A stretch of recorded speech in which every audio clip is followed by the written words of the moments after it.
بسم اللہ الرحمن الرحیم رب اشرح لی صدری ویسر لی امری واحلل عقدۃ من لسانی یفقہوا قولی۔ الحمد للہ الملک القدوس السلام والصلاة والسلام علی خیر الانام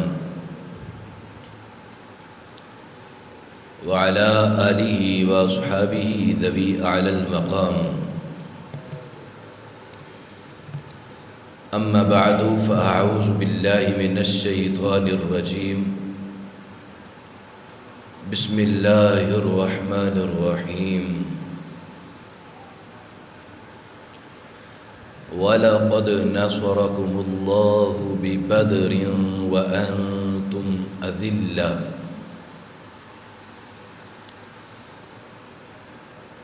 فاتقوا اللہ لعلکم تشکرون۔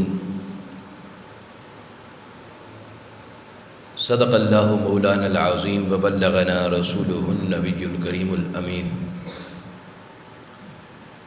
ان اللہ وملائکتہ یصلون علی النبی یا ایہا الذین آمنوا صلوا علیہ وسلموا تسلیما۔ الصلاۃ والسلام علیک یا سیدی یا رسول اللہ وعلی آلک واصحابک یا سیدی یا حبیب اللہ۔ مولایا صلی وسلم دائما ابدا علی حبیبک خیر الخلق کلہم، منزہ عن شریک فی محاسنہ فجوہر الحسن فیہ غیر منقسم، محمد ذکرہ روح لانفسنا، محمد شکرہ فرد علی العمم۔ یا رب صلی وسلم دائما ابدا علی حبیبک خیر الخلق کلہم۔ اللہ تبارک و تعالی جل جلالہ وعظم نوالہ وجل ذکرہ وعز اسمہ کی حمد و ثنا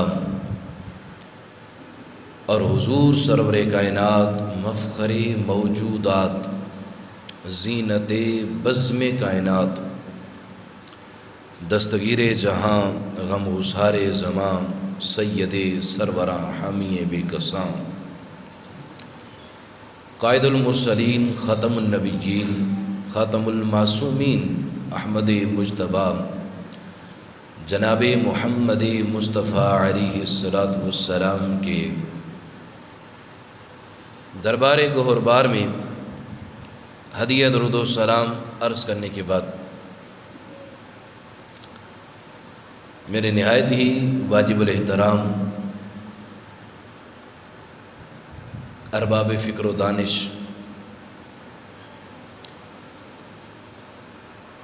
معزز و محتشم سامعین کرام، رب ذوالجلال کے فضل اور توفیق سے ماہ رمضان المقدس کا تیسرا جمعۃ المبارک ہم سب کو پڑھنے کی سعادت حاصل ہو رہی ہے۔ آج کے خطبہ جمعہ میں ہماری گفتگو کا موضوع غزوہ بدر ہے۔ مالک کریم کی بارگاہ اقدس میں دعا ہے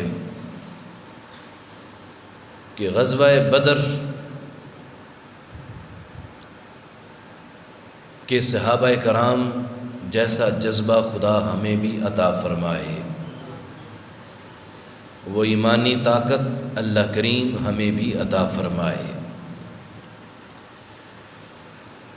شروع سے لے کر اب تک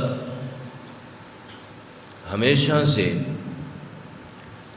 حق اور باطل کا آپس میں ٹکراؤ رہا، حق اور باطل کی جنگ رہی، اور اس کی مختلف صورتیں ہوتی رہیں۔ ہر دور میں یہ جنگ مختلف صورتوں میں ظاہر ہوتی رہی۔ انہی میں سے ایک بہت بڑا اسلام کا پہلا معرکہ، اسلام کی پہلی جنگ عظیم، حق اور باطل کے درمیان ہونے والی یہ جنگ، یہ غزوہ 17 رمضان المبارک کو ہوا بدر کے مقام پر۔ اور اس جنگ کے اندر صحابہ کرام علیہم الرضوان نے صبر و استقلال کا دامن تھاما ہوا اور رسول اللہ صلی اللہ تعالیٰ علیہ وآلہ وسلم کی محبت کو اپنے دل میں بسا کر اس غزوہ میں شرکت کی۔ ان کے پاس ایمانی طاقت تھی، اللہ کا دیا ہوا نور ایمان تھا، جس کی وجہ سے نہ تو ان کا تلوار کے اوپر اعتماد تھا، نہ ہی ان کا تلوار کے اوپر اعتماد تھا، اور نہ ہی افراد کے اوپر اعتماد تھا۔ ان کا صرف اور صرف اعتقاد رسول اللہ صلی اللہ علیہ وآلہ وسلم کی ذات اقدس پر تھا، اور ان کا یہ نظریہ تھا کہ حضور سید عالم صلی اللہ تعالیٰ علیہ وآلہ وسلم کے صدقے اللہ کریم ہمیں ضرور فتح عطا فرمائے گا۔ اور رب نے پھر قرآن پاک میں ارشاد فرمایا وَلَقَدْ نَصَرَكُمُ اللَّهُ بِبَدْرٍ وَأَنْتُمْ أَذِلَّةٌ، اے محبوب، اللہ تعالیٰ نے آپ کی مدد کی، تمہاری مدد کی، جس وقت آپ بس کریں، بیٹھ جائیں۔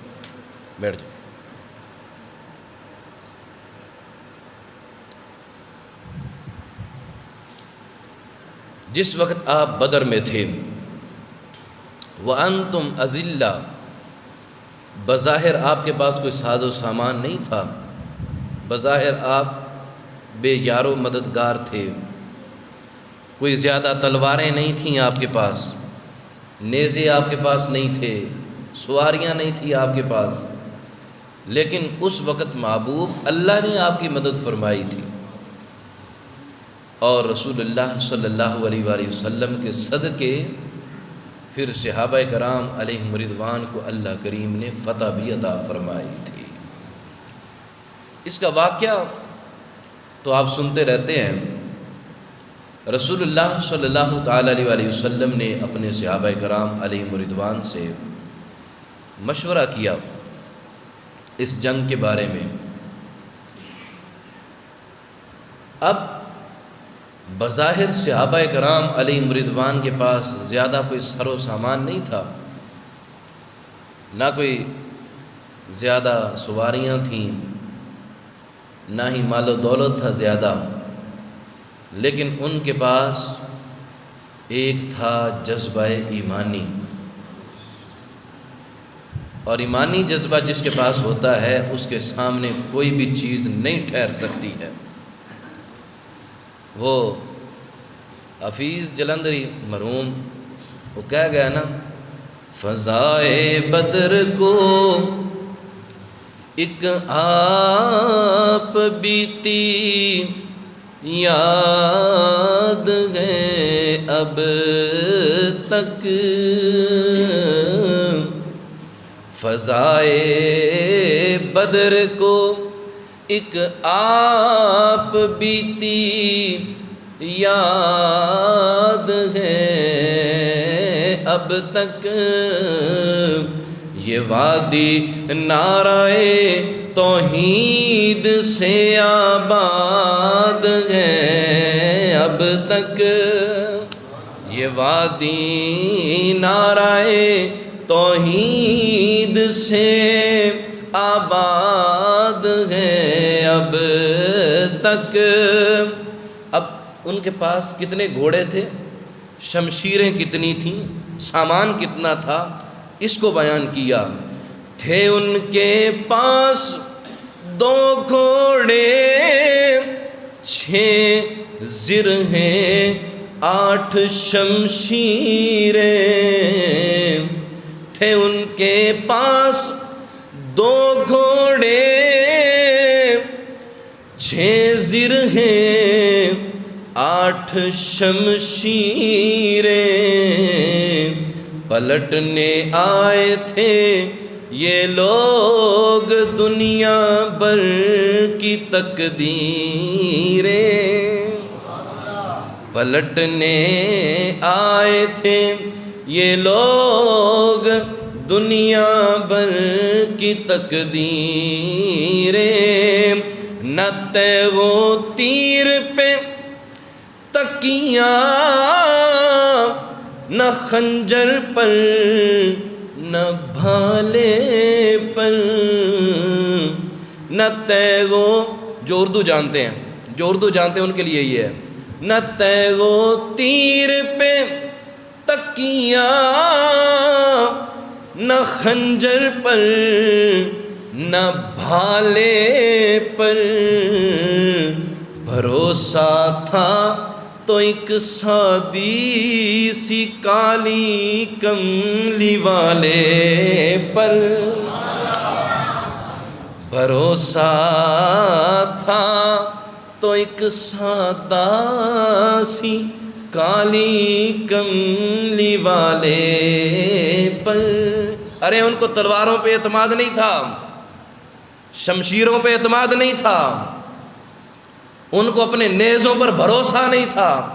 تقیہ مینز اعتماد، یعنی ان کو جو ان کے پاس ہتھیار تھے تھوڑے سے، ان پہ بھروسہ نہیں تھا کہ ہمیں یہ جنگ جتوائیں گے، ہمیں یہ فتح دلائیں گے، وہ یہ نہیں کہتے تھے، ان کا اعتماد حضور کی ذات اقدس پر تھا۔ نہ تیغ و تیر پہ تکیہ، نہ خنجر پر نہ بھالے پر، بھروسہ تھا تو ایک سادہ سی کالی کملی والے پر۔ میرے حضور نے مشورہ فرمایا، صحابہ جنگ کرنی ہے، کیا کہتے ہو؟ صحابہ کرام علیہم رضوان رسول اللہ صلی اللہ تعالیٰ علیہ وسلم کی بارگاہ میں اپنے اپنے جذبے کا اظہار کر رہے ہیں۔ یا رسول اللہ صلی اللہ علیہ وسلم، ہمیں حکم تو دیں، آپ حکم عطا فرمائیں، پھر دیکھیں اللہ نے ہمیں آپ کے صدقے کتنا جذبہ عطا فرمایا ہے۔ حضرت سعد بن عبادہ کھڑے ہوئے رضی اللہ تعالیٰ عنہ، عرض کرنے لگے، یا رسول اللہ صلی اللہ علیہ وسلم، اس ذات کی قسم جس کے قبضہ قدرت میں میری جان ہے، حضور اگر آپ ہمیں حکم فرمائیں کہ تم اپنے گھوڑوں کو سمندروں میں ڈال دو، حضور ہم اپنے گھوڑوں کو سمندروں میں ڈال دیں گے۔ یا رسول اللہ صلی اللہ علیہ وسلم، آپ حکم فرمائیں کہ دشمنوں کے سینوں کو برق غماد تک مارو۔ یہ برق غماد یمن کا سب سے آخری شہر تھا، جس طرح لاہور نام ہے، برق غماد بھی ایک جگہ کا نام تھا۔ برق غماد تک ان کافروں کے سینوں کو ماریں۔ یا رسول اللہ، ہم برق غماد تک ان کے سینوں کو مارتے چلے جائیں گے، آپ حکم فرمائیں، ہم آپ کے لیے جان بھی دینے کے لیے تیار ہیں۔ راوی کہتے ہیں حضور ترغیب فرما رہے تھے، صحابہ جذبے سے اٹھ اٹھ کر اپنے نعرے لگا رہے تھے، اپنے جذبے کا اظہار کر رہے تھے۔ میرے آقا نے فرمایا، چلو پھر چلتے ہیں بدر کے میدان میں۔ رسول اللہ صلی اللہ علیہ وسلم میدان میں گئے، اور میدان میں جا کر حضور نے کیا فرمایا؟ ھذا مصرع فلان، یہ فلاں کا مرگھٹ ہے، یہ فلاں کے مرنے کی جگہ ہے، اس جگہ پر کل فلاں کافر گرے گا، فلاں کافر یہاں پر واصل جہنم ہوگا۔ حضور نے سب نقشہ بیان کیا۔ اب حضور نے یہ نقشہ جو بیان کیا، اب واقعہ ہو لیا۔ اب جب واقعہ ہو گیا، کافر مر گئے، رسول اللہ صلی اللہ علیہ وسلم کے پیارے غلام حضرت عمر رضی اللہ تعالیٰ عنہ کہتے ہیں کہ اب صبح کو چونکہ یہ جنگ ہوئی تو اگلے دن دیکھا کہ کافر کہاں مرے پڑے ہیں، تو کہتے ہیں جس وقت حضور نے یہ فرمایا تھا کہ یہ فلاں کافر کے مرنے کی جگہ ہے، یہاں پر فلاں کافر واصل جہنم ہوگا، تو ہم نے پایا کہ جو جگہ حضور نے بتائی تھی ہر کافر 1 انچ بھی ادھر ادھر نہیں تھا، جس جگہ کی نشانی حضور نے بیان فرمائی تھی وہی کافر وہیں پر مرا پڑا تھا۔ اب یہاں پر میں تھوڑا علمی بات کو ٹچ دے دوں۔ 5 علوم ایسے ہیں کہ جن کو خدا کے سوا کوئی نہیں جانتا، ان میں سے ایک علم یہ بھی ہے کل کون کہاں مرے گا، لیکن اللہ کے محبوب صلی اللہ علیہ وآلہ وسلم نے یہ بات بیان کر کے کہ کل کون کہاں مرے گا اور پھر اس بات کا سچا ہو جانا، یہ اس بات پر دلالت کرتا ہے، اس بات کو واضح کرتا ہے کہ اللہ نے یہ 5 علوم اپنے محبوب کو بھی عطا فرمائے ہیں۔ وہابیوں کا عقیدہ کہ ان کو غیب نہیں، منافقوں کا عقیدہ کہ ان کو غیب نہیں، صحابیوں کا عقیدہ حضور جانتے ہیں، وہابیوں کا عقیدہ کہ ان کو غیب نہیں، صحابیوں کا عقیدہ حضور جانتے ہیں۔ اور کہاں مرے گا ابو جہل، عتبہ و شیبہ، کہاں مرے گا ابو جہل، عتبہ و شیبہ، کہ جنگ بدر کا نقشہ حضور جانتے ہیں۔ جن کا عقیدہ مل کر پڑھیں کہ جنگ بدر کا نقشہ حضور جانتے ہیں، کہ جنگ بدر کا نقشہ حضور جانتے ہیں۔ وہ مومنوں کی تو جانوں سے بھی قریب ہوئے، وہ مومنوں کی تو جانوں سے بھی قریب ہوئے، کہاں سے کس نے پکارا حضور، کہاں سے کس نے پکارا حضور جانتے ہیں، جو ہو چکا ہے جو ہوگا حضور جانتے ہیں۔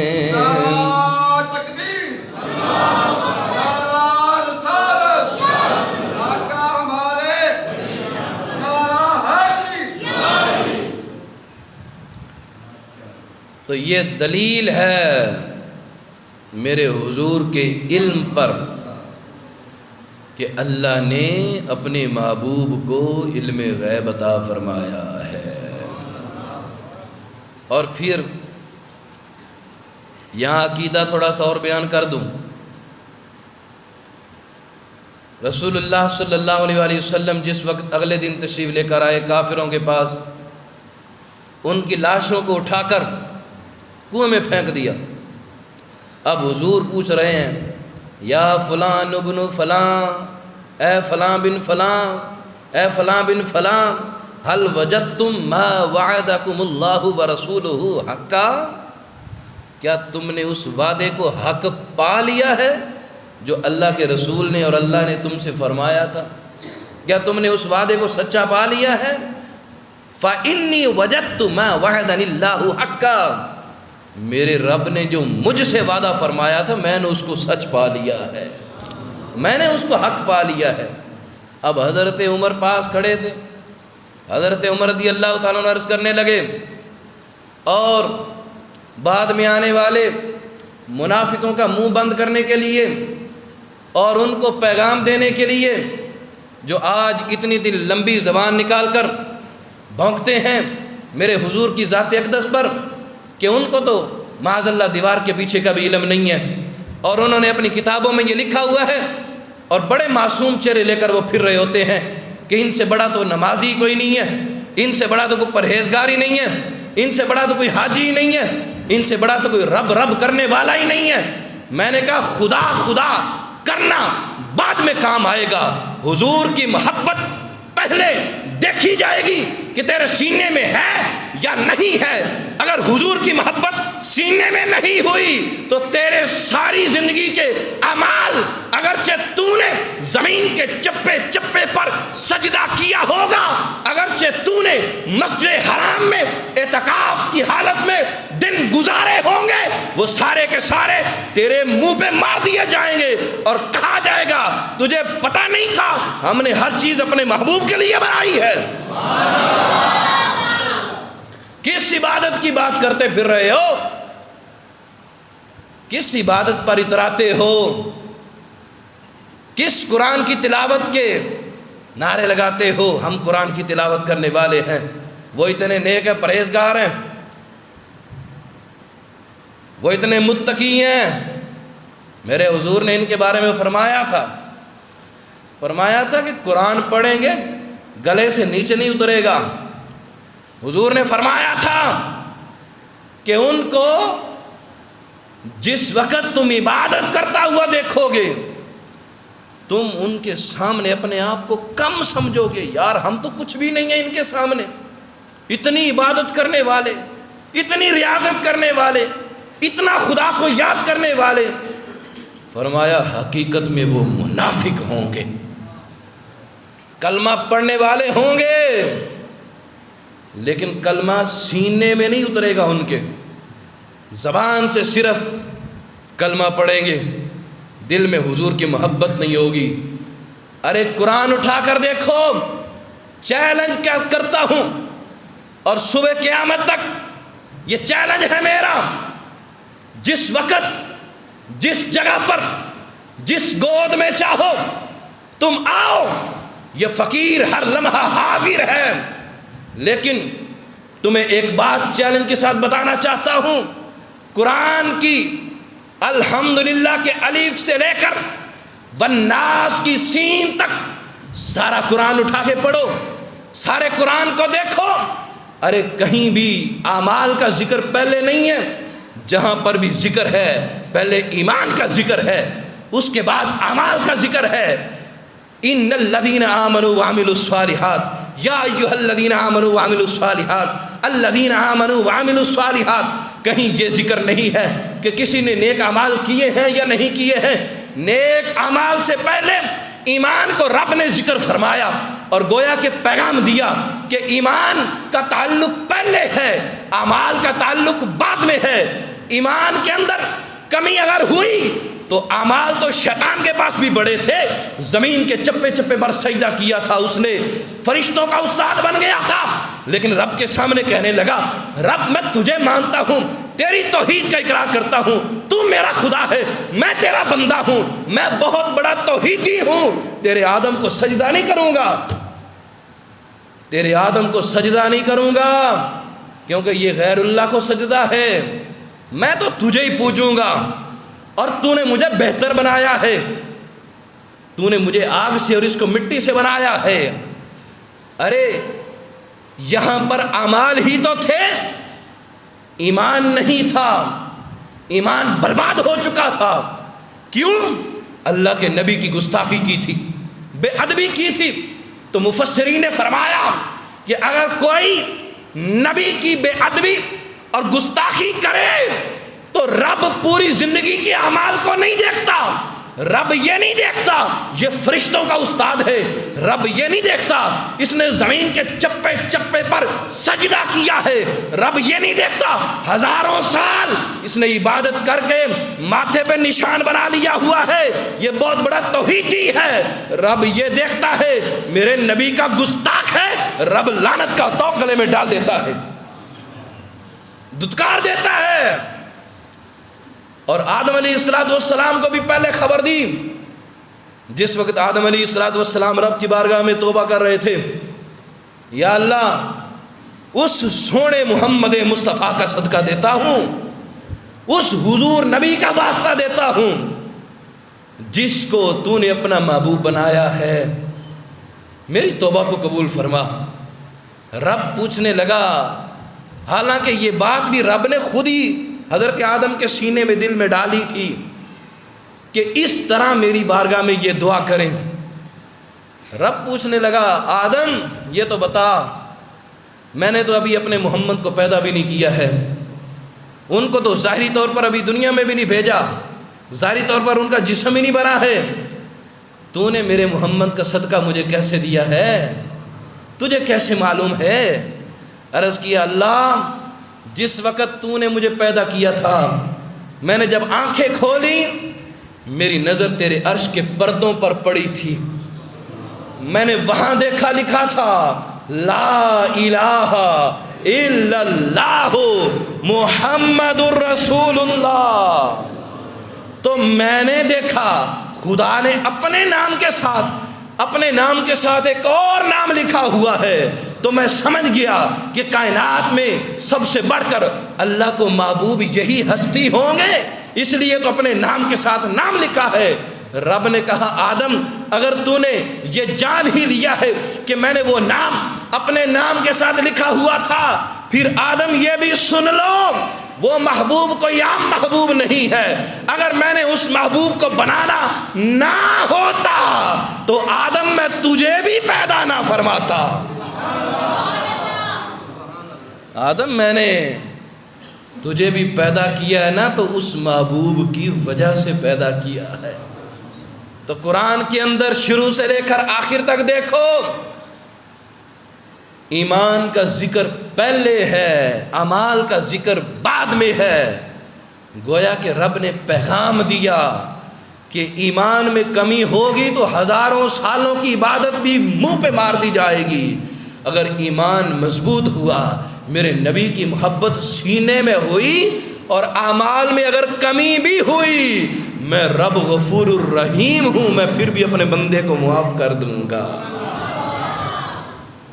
تو اس لیے یہاں پر تھوڑا ٹچ دینا چاہتا ہوں، یہ حدیث پاک مسلم شریف کی حدیث پاک ہے، کسی عام کتاب کی نہیں ہے، اور مسلم شریف کو کہا جاتا ہے صحیحین، بخاری اور مسلم دونوں کو کہا جاتا ہے صحیحین، سیاہ ستہ 6 صحیح کتابوں کو کہا جاتا ہے۔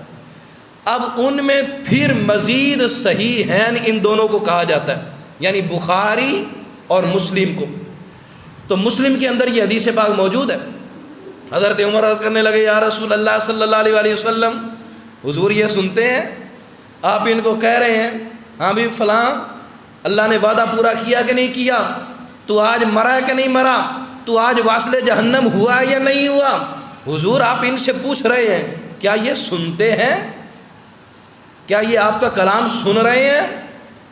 اے سنو، اللہ کے ولیوں کو معاذ اللہ مر کے مٹی میں مل جانے والا کہنے والوں، اے سنو میرے حضور کے بارے میں زبان درازیاں کرنے والوں، شاید تمہیں اپنی آخرت کی فکر نہیں ہے، ہاں تمہارے لیے دنیا ہی ہے، تمہارے لیے دنیا ہے، آخرت ہم محمد مصطفیٰ کے غلاموں کے لیے۔ آخرت ہم حضور کے غلاموں کے لیے ہے، تمہارے لیے جو مقام ہے وہ تمہیں پتہ چل جائے گا۔ حضور کے خلاف باتیں کرتے ہو، حضور کے بارے میں کہتے ہو معاذ اللہ مر کے مٹی میں مل گئے، ارے تم مر کے مٹی میں ملے ہو، تمہاری نسل مر کے مٹی میں ملی ہے۔ میرے حضور تو کل بھی زندہ تھے، حضور آج بھی زندہ ہیں۔ یہاں پر ٹائم کی قلت کے پیش نظر ایک بات کو ٹچ نہ دے دوں، ایک بات کو ذرا تھوڑا سا بیان نہ کر دوں۔ جس وقت رسول کریم صلی اللہ علیہ وآلہ وسلم کی روح مبارک جسم سے الگ ہوئی، اب یہ روح کوئی میری اور تیری روح تو نہیں تھی نا، یہ روح مصطفیٰ تھی۔ اب اس روح نے رونا شروع کر دیا اللہ کی بارگاہ میں، یا اللہ تو مجھے کہاں رکھے گا؟ فرمایا روح مصطفیٰ تجھے میں جنت میں رکھوں گا، الہی مجھے پھر بھی قرار نہیں آئے گا، چین نہیں آئے گا، سکون نہیں ملے گا، تجھے میں عرش کے پردوں کے نیچے رکھوں گا، الہی مجھے سکون نہیں ملے گا، اعلیٰ علیین میں رکھوں گا، الہی مجھے سکون نہیں ملے گا۔ الہی اگر تو چاہتا ہے کہ اس روح مصطفیٰ کو سکون ملے، یہ روح مصطفیٰ خوش ہو جائے، تو جس جسم مصطفیٰ میں میرا ٹھکانہ تھا مجھے وہی جسم مصطفیٰ دوبارہ عطا فرما دے، دوبارہ اس میں بھیج دے۔ فوراً روح جدا ہوئی اور فوراً میرے آقا کے جسم میں روح واپس پلٹ آئی۔